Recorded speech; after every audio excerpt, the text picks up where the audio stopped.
آسان نہیں تھا، بالکل آسان نہیں تھا۔ یہ ہمارے بزرگوں کے خون اور قربانیوں سے حاصل ہوا ہے، آسان نہیں تھا۔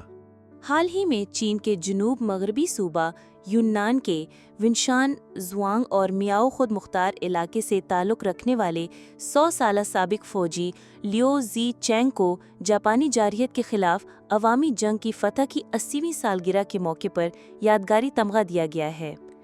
جب یہ تمغہ لیو کے ہاتھوں میں رکھا گیا تو ان کی آنکھوں میں آنسو بھر آئے۔ انہوں نے اس عظیم اعزاز کی علامت کو مضبوطی سے تھاما اور جذبات اور شکر گزاری کے ساتھ اپنے تاثرات بیان کیے۔ میں جذبات سے مغلوب ہو کر رو پڑا۔ یہ فتح جسم و جان کی قیمت پر حاصل ہوئی تھی۔ ہمارے انقلابی بزرگوں نے قربانیاں دے کر یہ دن ممکن بنایا۔ میرے لیے یہ بے حد اعزاز ہے کہ آج تک زندہ ہوں اور یہ لمحات دیکھ رہا ہوں۔ لیو سال 1923 میں پیدا ہوئے اور سال 1944 میں 21 برس کی عمر میں فوج میں شامل ہوئے تھے۔